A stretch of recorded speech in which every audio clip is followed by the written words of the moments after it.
আসসালামু আলাইকুম। সকল প্রশংসা মহান আল্লাহ তাআলার জন্য। আজকে আমি আপনাদের সাথে গুরুত্বপূর্ণ একটি বইয়ের কিছু অংশ পড়ার চেষ্টা করব। বইটির নাম আর রাহিকুল মাকতুম, যার লেখক শাইখ সাফিউর রহমান মুবারকপুরী রাহিমাহুল্লাহ এবং বাংলা অনুবাদক আবুল হাসানাত কাসিম, রিফাত মাহমুদ, আলামিন ফেরদৌস, মুহাম্মদ ফয়জুর রহমান। বইটির প্রথম থেকে ১৬তম পর্ব ইতিমধ্যে চ্যানেলে দেওয়া আছে। আপনারা চাইলে চ্যানেলের প্লেলিস্ট চেক করতে পারেন অথবা উপরের বাটনে ক্লিক করে শুনে নিতে পারেন। তবে চলুন শুরু করা যাক। যুদ্ধের ময়দানে প্রথম ইন্ধন। আসওয়াদ ইবনে আব্দিল আসাদ মাখজুমি প্রচণ্ড ঝগড়াটে এবং দুশ্চরিত্রের অধিকারী এক লোক। সেই যুদ্ধের প্রথম ইন্ধন দেয়। এই বলে সে বেরিয়ে আসে, আমি প্রতিজ্ঞা করছি, হয় তাদের কূপ থেকে পান করব কিংবা তা বিনষ্ট করে দেব, অথবা সেখানে গিয়ে মারা যাব। তারপর যখন সে কূপের কাছে এল, এদিক থেকে হামজা ইবনে আব্দুল মুত্তালিব বেরিয়ে এলেন। উভয়েই মুখোমুখি হয়ে যখন কূপের কাছাকাছি, তখনই হামজা তাকে আঘাত করলেন এবং তার পা শরীর থেকে আলাদা করে দিলেন। মক্কা বাহিনী দেখল তার পা থেকে ফিনকি দিয়ে রক্ত বের হচ্ছে। তবুও সে নিজের পণ রক্ষা করার জন্য হামাগুড়ি দিয়ে কূপের দিকে যাচ্ছিল। তখন হামজা তাকে পুনরায় একটি আঘাত করলেন। এতে সে হাউজের ভেতরেই মারা গেল। মল্লযুদ্ধের আহ্বান। আসওয়াদ নিহত হওয়ায় যুদ্ধের আগুন আরও তীব্র হয়ে উঠল। সাথে সাথেই কুরাইশ শিবির থেকে একই পরিবারের ৩ যোদ্ধা সামনে এগিয়ে এল। উতবা, তার ভাই সাইবা এবং তার ছেলে ওয়ালিদ। তারা মক্কা বাহিনীর কাতার থেকে বের হয়ে মল্লযুদ্ধের আহ্বান জানাল। তাদের আহ্বানে সাড়া দিয়ে আনসারি ৩ যুবক সাহাবী বের হয়ে এলেন মুসলিম বাহিনী থেকে। তারা হলেন আউফ ও মুআওয়াজ। তাদের বাবার নাম হারিস আর মায়ের নাম আফরা। তৃতীয় জন হলেন আবদুল্লাহ ইবনে রাওয়াহা। কুরাইশ সেনারা তাদেরকে দেখে জিজ্ঞেস করল, তোমরা কারা? তারা বললেন, আনসার সদস্য। কুরাইশরা বলল, তোমরা যোগ্য প্রতিপক্ষ, কিন্তু তোমাদের ব্যাপারে আমরা আগ্রহী নই। আমরা আমাদের বংশের লোকদের চাই। তারপর তাদের মধ্য থেকে একজন চিৎকার করে বলল, হে মুহাম্মদ, আমাদের গোত্রের সমকক্ষ লোকদের পাঠিয়ে দাও। নবীজি তখন নাম ধরে বলতে লাগলেন, উবাইদা ইবনে হারিস, হামজা ও আলী, তোমরা তাদের মোকাবেলা করো। তারা ৩ জন নবীজির আদেশ অনুযায়ী এগিয়ে গেলেন। কুরাইশদের নিকটবর্তী হলে পুনরায় তারা জানতে চাইল, তোমরা কারা? মুসলিমরা নিজেদের পরিচয় দিলেন। তারপর আগত কুরাইশরা বলল, তোমরা হলে আমাদের সমক্ষ যোদ্ধা। মল্লযুদ্ধ শুরু হল। উবাইদা রাজিয়াল্লাহু আনহু ছিলেন এদের মাঝে সবচেয়ে বয়স্ক ব্যক্তি। তিনি মোকাবেলা করলেন উতবা ইবনে রবিয়ার। হামজা রাজিয়াল্লাহু আনহু সাইবার মুখোমুখি হলেন। ওয়ালিদের সামনে দাঁড়ালেন আলী রাজিয়াল্লাহু আনহু। হামজা ও আলী প্রতিপক্ষকে একটুও সময় দিলেন না। মুহূর্তেই ধরাশায়ী করে ফেলেন তাদের। অন্যদিকে উবাইদা রাজিয়াল্লাহু আনহু ও তার প্রতিপক্ষের মাঝে চলছে তুমুল লড়াই। ঘাত প্রতিঘাতের এক পর্যায়ে এক অপরকে মারাত্মক জখম করে ফেলেন তারা। আলী ও হামজা তখন ঝাঁপিয়ে পড়েন উতবার ওপর এবং মুহূর্তেই জাহান্নামে পাঠিয়ে দেন তাকে। এরপর উবাইদাকে কাঁধে করে নিয়ে ফিরে এলেন তারা। তার পা মারাত্মকভাবে জখম হয়। এরপর থেকে বাকরুদ্ধ ছিলেন তিনি। বদর যুদ্ধের ৪ দিন কিংবা ৫ দিন পর মদিনায় ফেরার পথে সাফরা অঞ্চলে শাহাদাত বরণ করেন। আলী রাজিয়াল্লাহু আনহু অত্যন্ত জোর গলায় বলতেন, আল্লাহ তাআলা এই আয়াতটি তাদের ব্যাপারেই নাজিল করেছেন। এরা বিশ্বাসী আর অবিশ্বাসী 2 প্রতিপক্ষ। তারা তাদের রবের ব্যাপারে পরস্পরে বিতর্ক করে। সর্বাত্মক আক্রমণ। মল্লযুদ্ধের পরিণতি মুশরিকদের জন্য ছিল মন্দ সূচনা। মুহূর্তের ব্যবধানে তারা তাদের শ্রেষ্ঠ 3 জন বীরকে হারায়। তাই প্রচণ্ড ক্রোধে হামলে পড়ে মুসলিমদের উপর। অপরদিকে মুসলিম বাহিনী তাদের রবের কাছে সাহায্য প্রার্থনা করছিল। একনিষ্ঠ অনুনয় বিনয়ের সাথে দোয়া শেষে মুশরিকদের ধারাবাহিক আক্রমণের মুখোমুখি হয় তারা। প্রথম দিকে নিজেদের অবস্থানে থেকেই প্রতিরক্ষামূলক লড়াই করে যাচ্ছিল। তাদের মুখে ছিল তাওহীদের আহাদ আহাদ ধ্বনি। অন্যদিকে মুশরিকরা ছিল চরম ক্ষয়ক্ষতির শিকার। রবের কাছে নবীজির বুক ভরা আকুতি। নবীজি সাল্লাল্লাহু আলাইহি ওয়াসাল্লাম বাহিনীর বিন্যাস শেষে জায়নামাজে বসলেন। অব্যাহতভাবে রবের কাছে প্রতিশ্রুত সাহায্যের আকুতি জানাতে লাগলেন, আল্লাহুম্মা আনজিক লিমা ওয়াত্তানি, আল্লাহুম্মা ইন্নি উনশিদুকা আহদাকা ওয়া ওয়াদাকা। অর্থ, হে আল্লাহ, আপনি যে প্রতিশ্রুতি আমাকে দিয়েছেন তা পূরণ করুন। হে আল্লাহ, আমি আপনার কাছে আপনার কৃত অঙ্গীকার ও প্রতিশ্রুতির বাস্তবায়ন কামনা করছি। ক্রমশ যখন রণাঙ্গন উত্তপ্ত হতে লাগল, তীব্র ধাওয়া পাল্টা ধাওয়া শুরু হলো। প্রচণ্ড যুদ্ধে রণাঙ্গনের চিত্র যখন খুবই ভয়াবহ, তখনও নবীজি দোয়া করছিলেন, হে আল্লাহ, যদি আজ এই দলটি পরাজিত হয়, আপনার ইবাদত করার মতো আর কেউ থাকবে না। হে আল্লাহ, আপনি কি চান আজকের পর আর কখনোই আপনার ইবাদত না করা হোক? এত প্রবলভাবে মিনতি জানাচ্ছিলেন যে তার কাঁধ থেকে চাদর খুলে পড়ে গেল। আবু বকর রাজিয়াল্লাহু আনহু নবীজির এই অবস্থা দেখে সহ্য করতে না পেরে বলতে লাগলেন, হে আল্লাহর রাসূল, যথেষ্ট হয়েছে। আপনি আপনার রবের কাছে চেয়েছেন, এমন চাওয়া কখনো ব্যর্থ হবে না। নবীজির এই আকুতিতে আল্লাহ তাআলা স্বীয় ফেরেশতাদের আদেশ দিলেন, আমি তোমাদের সাথে রয়েছি। মুমিনদের অবস্থান দৃঢ় করে রাখো, অতি শীঘ্রই আমি কাফিরদের অন্তরে ভয় ঢেলে দেব। এরপর তিনি নবীজির কাছে ওহী পাঠান, আমি ক্রমাগত 1000 ফেরেশতা পাঠিয়ে তোমাদের সহযোগিতা করছি, অর্থাৎ 1000 ফেরেশতা একই সময়ে আসবে না, ক্রমান্বয়ে আসবে। ফেরেশতাদের আগমন। নবীজি সাল্লাল্লাহু আলাইহি ওয়াসাল্লাম কিছুক্ষণ তন্দ্রাচ্ছন্ন থাকলেন। এরপর মাথা উঠিয়ে বললেন, সুসংবাদ গ্রহণ করো আবু বকর, এই তো জিবরিল আসছেন, তার পথে ধুলো উড়ছে। মুহাম্মদ ইবনে ইসহাকের বর্ণনায় কথাটি এসেছে এভাবে, নবীজি বললেন, সুসংবাদ গ্রহণ করো আবু বকর, আল্লাহর সাহায্য চলে এসেছে। এই তো জিবরিল তার ঘোড়ার লাগাম টেনে ধূলিঝড়ের মাঝখান দিয়ে ধেয়ে আসছেন। তারপর নবীজি বর্ম পরিধান করে তাঁবু থেকে বের হয়ে এই আয়াত পাঠ করলেন, এই দল অতি শীঘ্রই পরাজিত হবে এবং পিছু হটবে। এরপর তিনি এক মুষ্টি নুড়ি পাথর হাতে নিয়ে কুরাইশ বাহিনীর দিকে নিক্ষেপ করে বললেন, তাদের চেহারা বিকৃত হয়ে যাক। বদর প্রান্তরে যত কাফির উপস্থিত ছিল সকলেরই চোখে, নাকে এবং মুখে এই নুড়ি পাথর আঘাত হানল। এই নিক্ষেপণের কথা আল্লাহ তাআলা ব্যক্ত করেছেন এভাবে, আপনি যখন নিক্ষেপ করেছেন, বস্তুত আপনি নিক্ষেপ করেননি, বরং আল্লাহ নিজেই নিক্ষেপ করেছেন। তোমরা ঝাঁপিয়ে পড়ো কাফিরদের ওপর। নবীজি সাল্লাল্লাহু আলাইহি ওয়াসাল্লাম এখন মুসলিম বাহিনীকে পাল্টা আক্রমণের আদেশ দিলেন। বললেন, তোমরা ঝাঁপিয়ে পড়ো। সাহাবীদের লড়াইয়ে উদ্বুদ্ধ করতে লাগলেন এই বলে, ওই সত্তার শপথ যার হাতে মুহাম্মাদের প্রাণ, আজ যে ব্যক্তিই তাদের সাথে লড়াই করবে, পিছু না হটে প্রতিদানের প্রত্যাশায় সামনে এগিয়ে যাবে, তাদের সবাইকে আল্লাহ তাআলা জান্নাতে প্রবেশ করাবেন। আরও বললেন, ওই জান্নাতের দিকে ধাবিত হও, আসমান জমিনের সমান যার সীমানা। নবীজি সাল্লাল্লাহু আলাইহি ওয়াসাল্লামের এ কথা শুনে উমাইর ইবনে হুমাম বললেন, বাহ বাহ, নবীজি জানতে চান, তুমি এভাবে কেন বললে? ইবনে হুমাম বললেন, হে আল্লাহর রাসূল, আল্লাহর কসম, আমি এই জান্নাতের অধিবাসী হওয়ার জন্যই এমন করে বলেছি। এরপর নবীজি বললেন, তুমি সেখানকার অধিবাসী? উমাইর তার ব্যাগ থেকে কিছু খেজুর বের করে খাচ্ছিলেন। নবীজির আহ্বান শুনে বললেন, যদি এই খেজুরগুলো শেষ করার জন্য বসে থাকি, তাহলে তো আমার জান্নাতে যেতে দেরি হয়ে যাবে। সাথে সাথে হাতের সব খেজুর ফেলে দিলেন, ঝাঁপিয়ে পড়লেন রণক্ষেত্রে এবং যুদ্ধ করতে করতে অবশেষে জান্নাতি হলেন তিনি।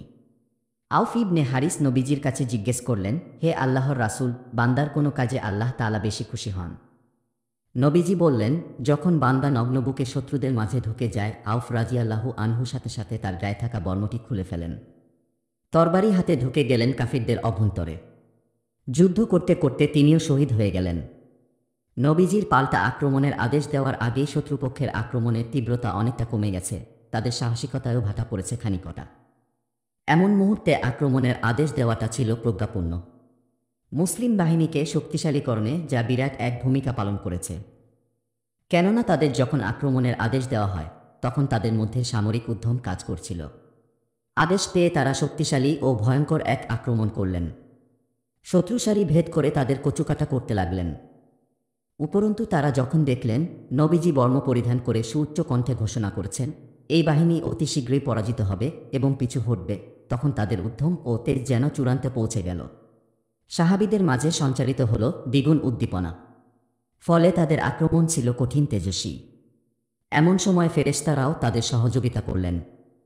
ইকরিমা থেকে ইবনে সাদের একটি বর্ণনায় তিনি বলেন, ওই দিন অনেকের মাথায় ছিন্ন হয়ে পড়ে যাচ্ছিল, কিন্তু কার আঘাতে পড়ছিল তা আমরা দেখতে পাচ্ছিলাম না। অনেকের হাত কেটে যাচ্ছিল, কিন্তু আঘাতকারীরা অদৃশ্য।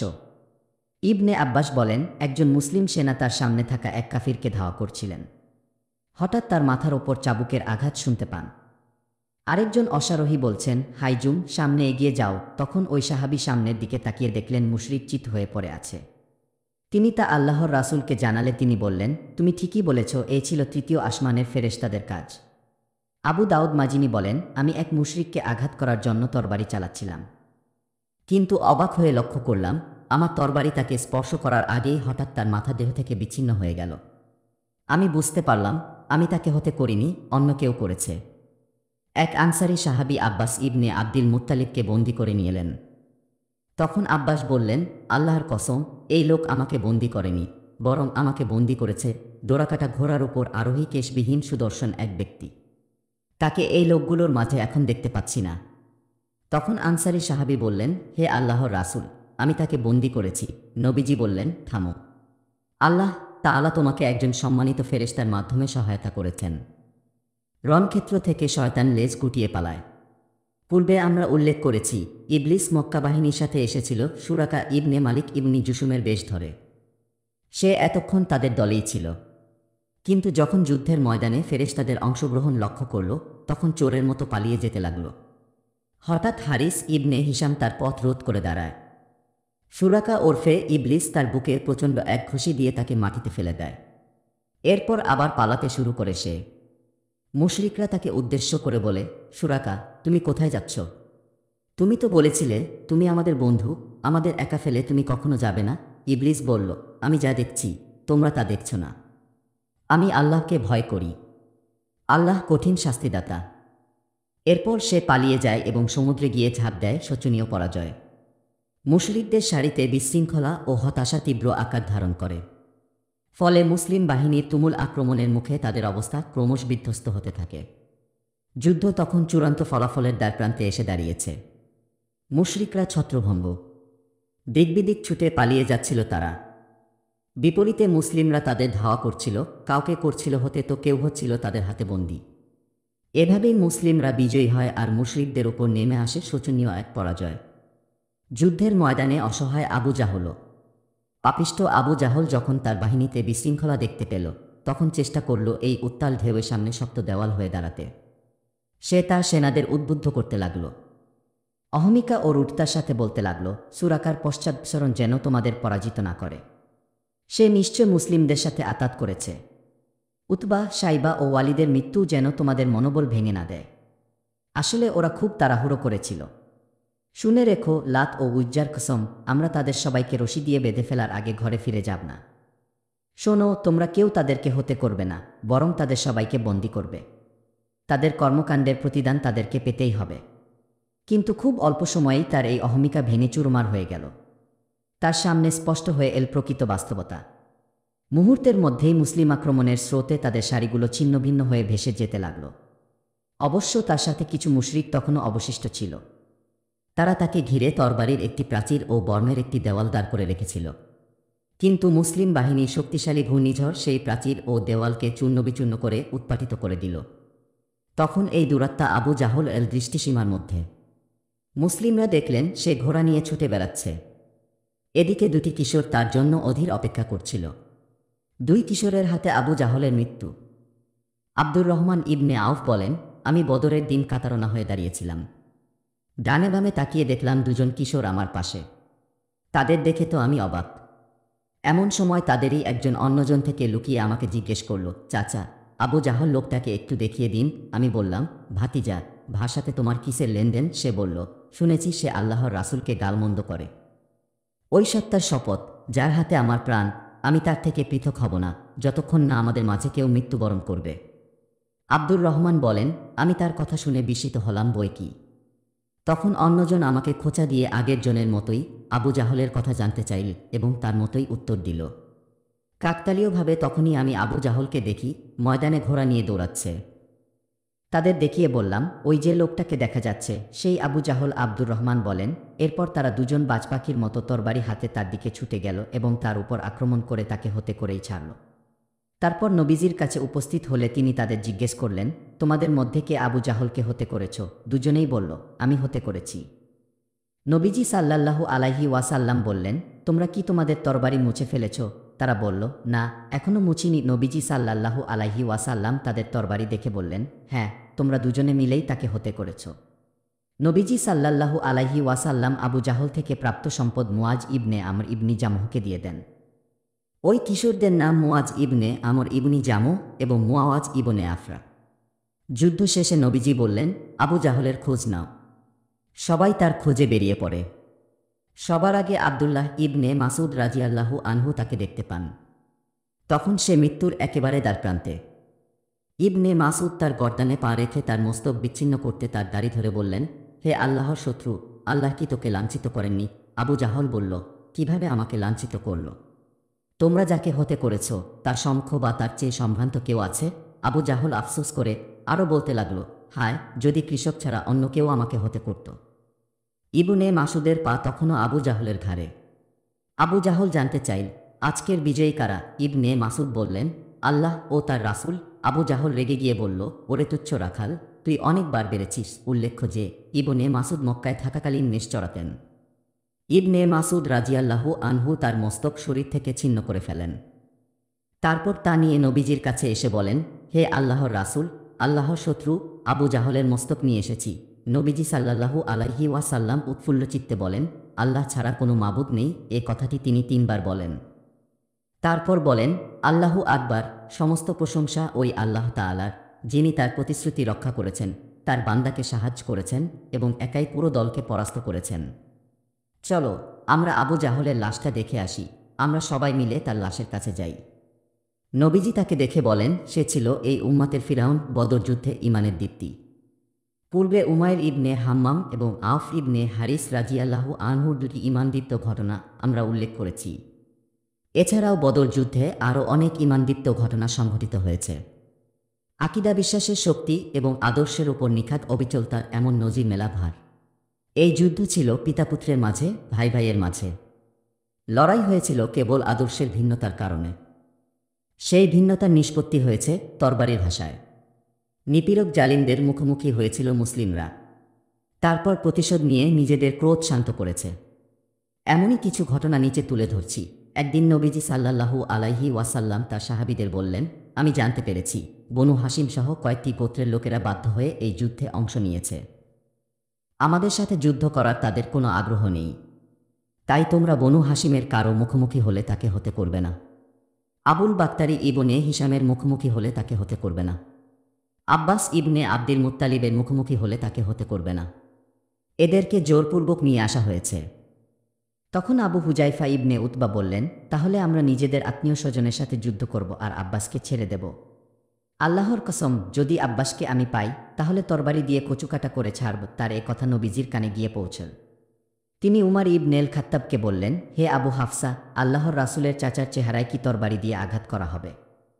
উমার বললেন, হে আল্লাহর রাসূল, আমাকে অনুমতি দিন, আমি তরবারি দিয়ে আবু হুজাইফার মাথা আলাদা করে ফেলি। আল্লাহর কসম, সে মুনাফিক হয়ে গেছে। আবু হুজাইফা রাজিয়াল্লাহু আনহু পরবর্তী জীবনে বলতেন, সেদিনের কথার জন্য আমি এখনও নিশ্চিন্তে ঘুমাতে পারি না। আমি এখনও ভয় পেয়ে যাই মাঝে মাঝে। তবে শাহাদাত বরণ করতে পারলে হয়তো তার প্রায়শ্চিত্ত হবে। পরে ইয়ামামার যুদ্ধে তিনি শাহাদাত বরণ করেন। আবুল বাক্তারিকে হত্যা করতে নিষেধ করা হয়েছিল।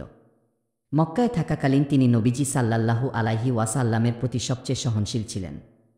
তিনি কাউকে কষ্ট দিতেন না।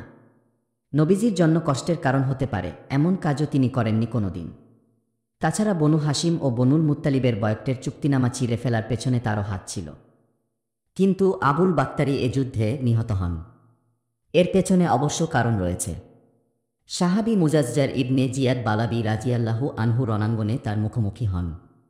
তখন আবুল বাক্তারির সাথে তার একজন বন্ধুও ছিল। উভয়ে একত্রে যুদ্ধ চালিয়ে যাচ্ছিল।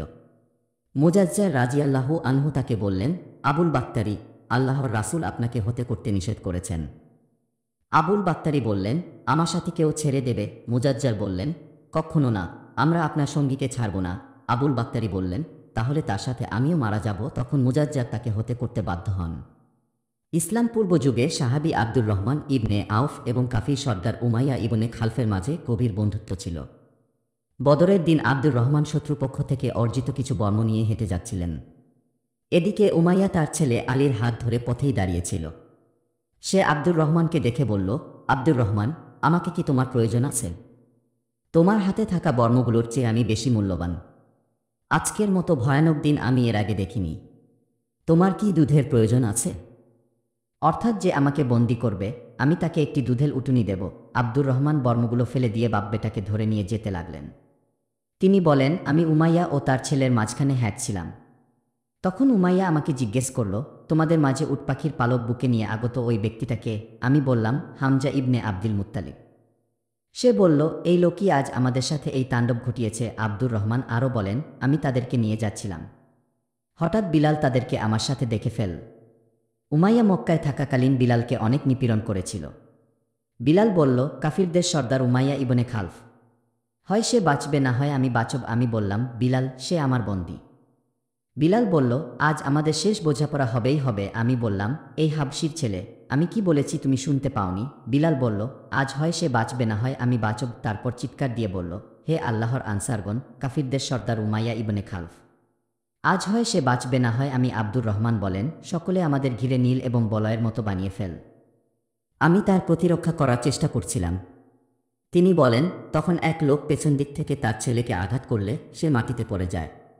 উমাইয়া তখন এমন জোরে আর্তনাদ করে ওঠে যা আমি আগে কখনো শুনিনি। তখন আমি তাকে বললাম, নিজেকে রক্ষা করো, তোমাকে উদ্ধার করার কোনো সুযোগ নেই। আল্লাহর কসম, আমি তোমাকে বাঁচাতে পারবো না। আব্দুর রহমান বলেন, সকলে তাকে তরবারি দিয়ে কচুকাটা করেই ছাড়ল। আল্লাহ বিলালকে রহম করুন, আমার বর্মগুলোও গেল। আবার আমার বন্দির কারণে আমাকেই সে হুমকির মুখে ফেলে দিয়েছিল। জাদুল মাআদের বর্ণনায় আছে, আব্দুর রহমান ইবনে আউফ উমাইয়াকে বললেন, বসে যাও। সে বসে গেল। আব্দুর রহমান তখন তাকে জড়িয়ে ধরলেন, কিন্তু তারা নিচের দিক থেকে তাকে তরবারি দ্বারা আঘাত করে হতে করল। উল্লেখ্য যে তরবারির কয়েকটি আঘাত আব্দুর রহমান ইবনে আউফের পায়েও লেগেছিল। উমার ইবনেল খাত্তাব রাজিয়াল্লাহু আনহু সেদিন তার মামা আশ ইবনে হিশাম ইবনে মুগিরাকে হতে করেন। আবু বকর রাজিয়াল্লাহু আনহুর ছেলে আব্দুর রহমান সেদিন মুশরিকদের সারিতে ছিল। আবু বকর তাকে লক্ষ্য করে বলেন, এই পাপিষ্ঠ, আমার সম্পদ কোথায়? আব্দুর রহমান বলে, কিছুই বাকি নেই, শুধু যুদ্ধাস্ত্র, দুঃসাহসী ঘোড়া আর বৃদ্ধকালের ভীমরতি দূরকারী তরবারিটাই আছে। সাহাবীরা মুশরিকদের বন্দী করছিলেন।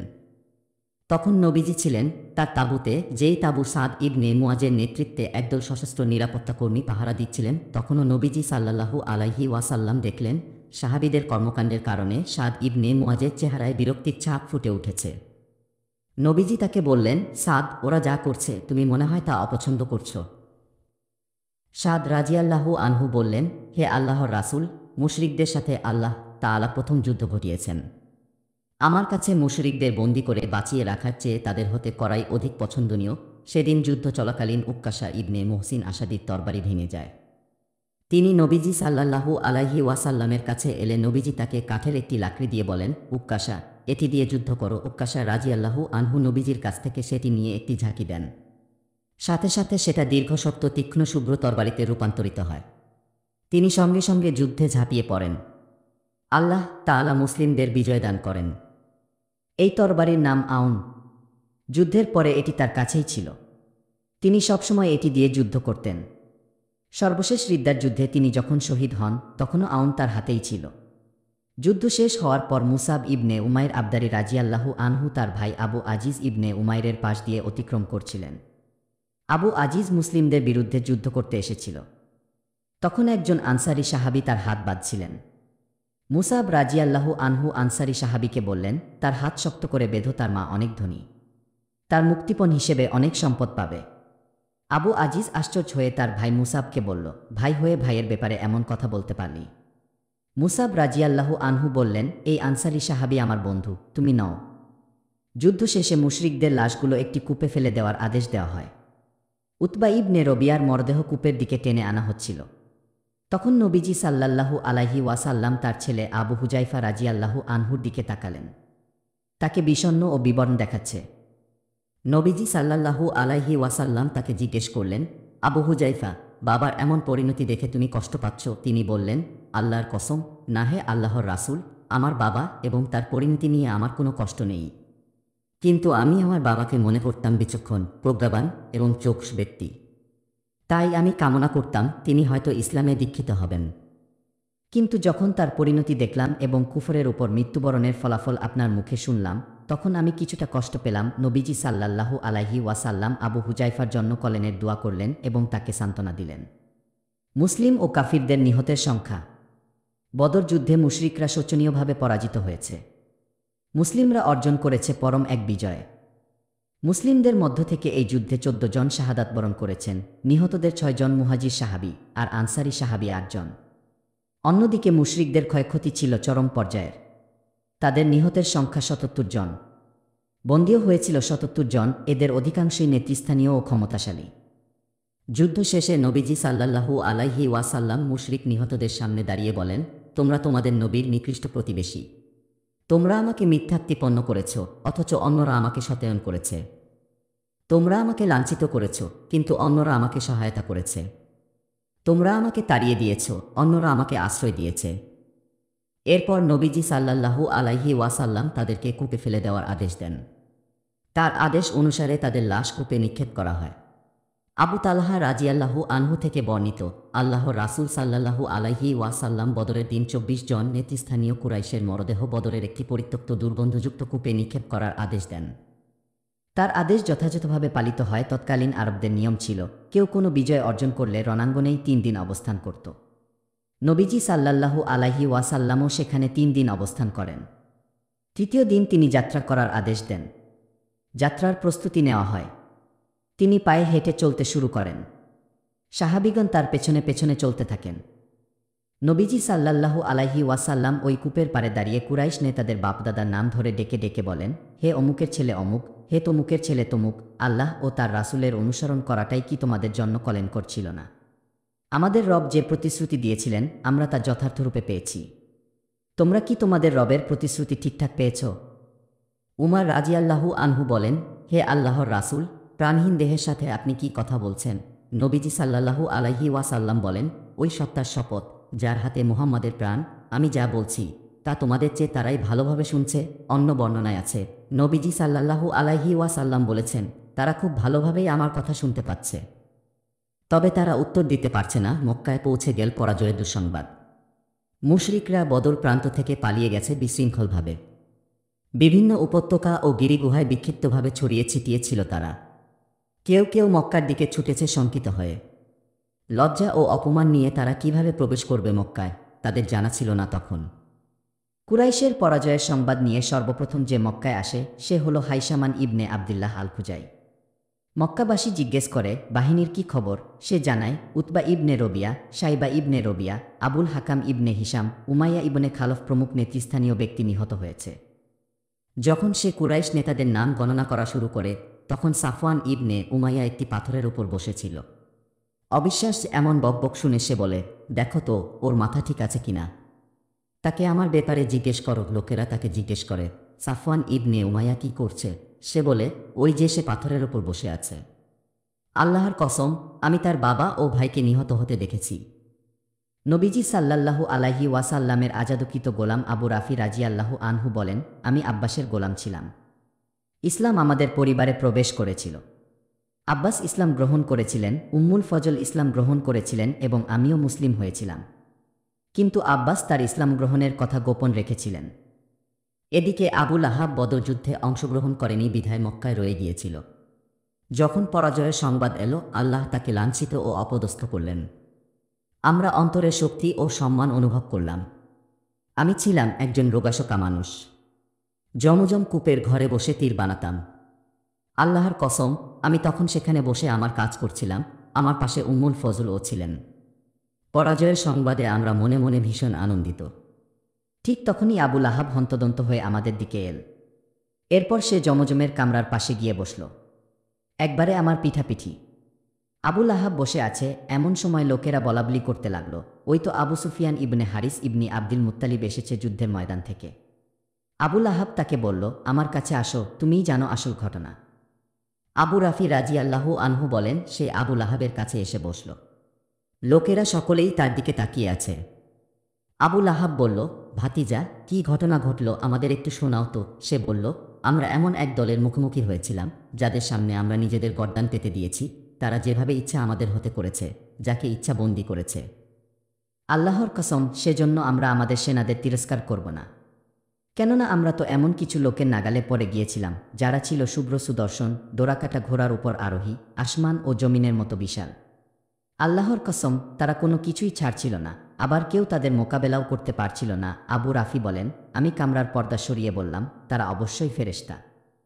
তখন আবু লাহাব তার হাত উঠিয়ে আমার চেহারায় খুব জোরে একটা আঘাত করল। আমিও উত্তেজিত হয়ে গেলাম। সে আমাকে শূন্যে উঠিয়ে মাটিতে আছাড় দিল। তারপর আমার ওপর চড়ে বসে আমাকে অনবরত মারতে লাগল। আমি ছিলাম হালকা গড়নের মানুষ। তখন উম্মুল ফজল কামরা থেকে একটি খুঁটি নিয়ে এসে তাকে সজোরে আঘাত করলেন। এতে তার মাথায় মারাত্মক জখম হল। উম্মুল ফজল বললেন, তার মালিক সামনে নেই বলে তাকে দুর্বল পেয়ে বসেছ। আবু লাহাব লাঞ্ছিত হয়ে ফিরে গেল। আল্লাহর কসম, তার 7 দিন পরই আল্লাহ তাআলা তাকে আদাশা রোগে আক্রান্ত করেন, যা তার জীবন অতিষ্ঠ করে তোলে। আদাসা হলো গুটি বসন্ত রোগ, যেটাকে আরবরা ছোঁয়াচে মনে করত। তাই আবু লাহাবের ছেলেরা তাকে একাকী ফেলে চলে যায়। মৃত্যুর 3 দিন পরেও কেউ তার খোঁজ নেয়নি, দাফনও করেনি। খালি ঘরে সে মরে পড়ে থাকে। দাফন তো দূরের কথা, 3 দিন পর্যন্ত কেউ কোনো খোঁজই নেয়নি তার। লোকলজ্জার ভয়ে তার ছেলেরা বাধ্য হয়ে একটি গর্ত খোঁড়ে। এরপর লাঠি দিয়ে ঠেলে সেখানে বাবার লাশ ফেলে দেয়। সবশেষে দূর থেকে পাথর ছুঁড়ে গর্তটি ঢেকে দেয় তারা। এভাবেই মক্কাবাসী বদর যুদ্ধের পরাজয় সংবাদ হজম করে। তারা সবাইকে মৃতদের জন্য বিলাপ করতে নিষেধ করে দেয়, যেন মুসলিমরা তাদের দুর্দশা দেখে আনন্দিত হতে না পারে। এত কিছুর মাঝে ঘটে আরও একটি অদ্ভুত ঘটনা। আসওয়াদ ইবনে মুত্তালিব বদরের দিন তার 3 ছেলেকে হারায়। সে তাদের জন্য বিলাপ করতে চাইছিল, কিন্তু সে ছিল অন্ধ। এক রাতে এক নারীর বিলাপের আওয়াজ তার কানে ভেসে আসে।